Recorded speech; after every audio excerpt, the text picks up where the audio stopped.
अस्सलाम वालेकुम। कैसे हैं आप सब। आज बताने जा रही हूँ मुसलमान का अरूज।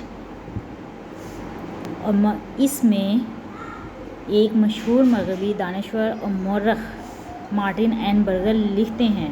इससे पहले मैं आपको ये छोटी सी स्टोरी बताऊं, आप इससे पहले मेरा चैनल को सब्सक्राइब कीजिए जो चैनल पे नए हैं, और बेल के बटन को क्लिक कीजिए ताकि हर नए आने वाली वीडियो आप तक पहुंच सके।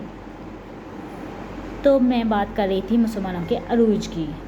ये मशहूर दानश्वर मौरख मार्टिन एन बर्गर्स लिखते हैं, अरब हिजाज से आंधी की तरह उठे और भगोले की तरह मगरिब में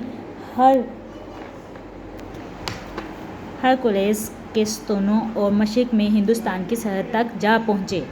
इस्लाम का बाकायदा ऐलान 612 ईस्वी में हुआ और 10 बरस में पूरा अरब हल्का बगोश इस्लाम हो गया, और सिर्फ 90 साल की अरसा में मुसलमान मुल्तान से बहीरा असवद और समरकंद के साहिल से अतलस और वस्त फ्रांस तक छा गए।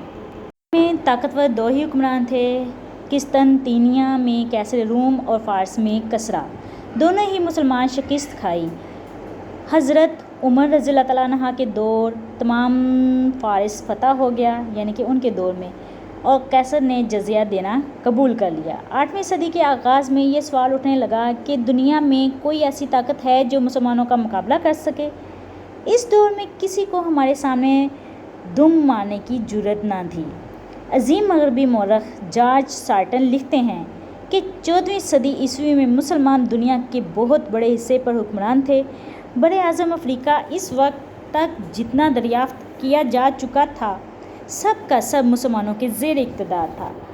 मशरिक़ के करीब, मशरिक़ वस्ता, वस्त एशिया का एक बड़ा हिस्सा और हिंदुस्तान का बेशतर और बेहतरीन हिस्सा इन्हीं के ज़ेर नगीन था। मुसलमानों ने हिंदुस्तान में 1000 साल, स्पेन में तकरीबन 800 साल, सिसिली में 264 साल और जनूबी फ्रांस में 200 साल हुकूमत की। इसके अलावा हमने अल्बानिया, बल्गारिया, यूनान, युगोस्लाविया, सर्बिया, पोलैंड पर भी हुकूमत की। 8वीं सदी से 18वीं ईस्वी के वस्त तक हम दुनिया के सुपर पावर थे।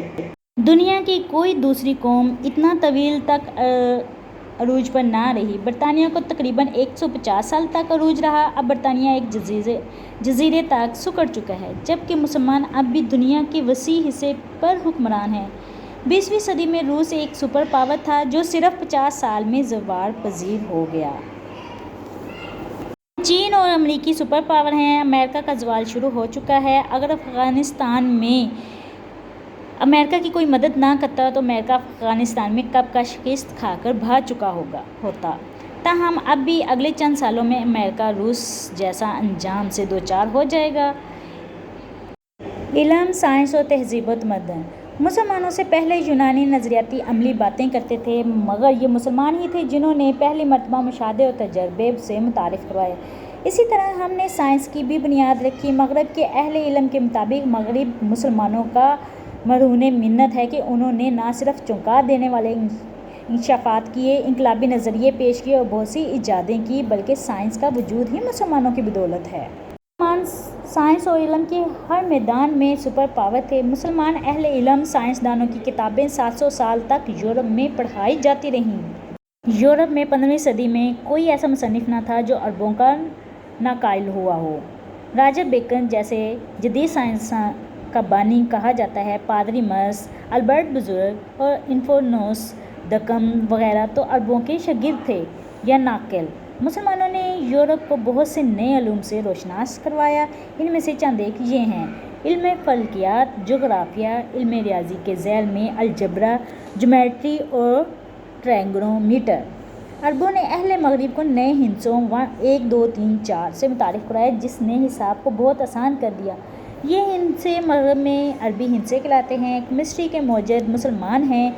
इल्म तबियात के ज़ैल में इल्म मनाज़र, बसरियात और मौसीकी वगैरह। नफ्सियात, तजर्बाती और नफ्सियाती और नफसानी इलाज का मौजद हैं। बहरिया के तहत जहाज़ रानी, तारीख़ तिबी, सियाहत, इल्म जमादात, जियालॉजी वगैरह से मुतारफ़ करवाया। अहम चीज़ें कागज़, बारूद और कुतुब नमा, कंपास भी जिसको कहते हैं कंपस, جنہوں نے دنیا کو سب سے زیادہ متاثر کیا، اس سے بھی یورپ کو مسلمانوں نے ہی متعارف کروایا۔ عظیم یورپی مورخ برٹولٹ لکھتے ہیں، یہ امر قریب یقینی ہے کہ مسلمانوں کے بغیر یورپ کی جدید تہذیب رونما نہیں ہو سکتی تھی۔ یورپ کی نشو و نما کا کوئی ایک پہلو بھی ایسا نہیں جس میں اسلامی تہذیب کا سراغ نہ ملے، مگر نیچرل سائنس اور سائنسی مزاج پیدا کرنے میں جو نئی دنیا میں سب سے بڑی امتیازی قوت ہے، اس کی کامیابی کا سب سے بڑا ماخذ ہے۔ اس تہذیب نے محتمم بشان کردار ادا کیا۔ سن 1882 ڈائپر مارکا مذہب اور سائنس میں لکھتے ہیں، زمانہ وسطیٰ میں یورپ کا بیشتر حصہ لاک و دک، بیاباں یا بے راہ جنگل تھا۔ کہیں کہیں راہوں کی خانقاہیں اور چھوٹی چھوٹی بستیاں آباد تھیں۔ جا بجا دلدلیں اور غلیظ جوہر تھے۔ لندن اور پیرس جیسے شہروں میں لکڑی کے ایسے مکانات تھے جن کی چھتیں گھاس کی تھیں اور چمنیاں روشن دان اور کھڑکیاں مفقود۔ آسودہ حال اور فرش پر گھاس بچھاتے تھے اور بھینس کے سینگ میں شراب ڈال کر پیتے تھے۔ صفائی کا انتظام نہ تھا، نہ گندے پانی کو نکالنے نالیوں بدبوؤں کا رواج تھا۔ گلیوں میں فضلے کے ڈھیر لگے رہتے تھے۔ چونکہ سڑکوں پر بے انداز کیچڑ ہوتا تھا اور روشنی کا کوئی انتظام نہیں تھا، اس لیے رات کے وقت جو شخص گھر سے نکلتا وہ کیچڑ سے لت پت ہو جاتا تھا۔ رہائش کا یہ عالم تھا کہ گھر کے تمام آدمی اپنے مویشیوں سمیت ایک ہی کمرے میں سوتے تھے۔ عوام ایک ہی لباس سالہا سال پہنتے تھے۔ نتیجتاً ان میں سے اسمیل آنا شروع ہو جاتی، ان میں جوئیں کثرت تھی۔ فقر و فاقہ کا یہ عالم تھا، لوگ سبزیاں، پتے اور درخت کی چھالیں ابال کر کھاتے تھے۔ دوسری طرف اس زمانے میں قرطبہ اور بغداد اور دمشق یہ تہذیب تمدن کے چمکتے دمکتے نمونے تھے۔ ان کے مکان پختہ، گلیاں صاف ستھری، گلی سیدھی اور پختہ، سارے شہر رات کو سٹریٹ لائٹ سے منور اور روشن، ہر گھر میں پانی پہنچانے کا بندوبست، گندے پانی سے نکاس کے لیے پختہ نالیاں یعنی اعلیٰ سیوریج سسٹم تھا، حتیٰ کہ مغرب میں تصور تک نہ تھا۔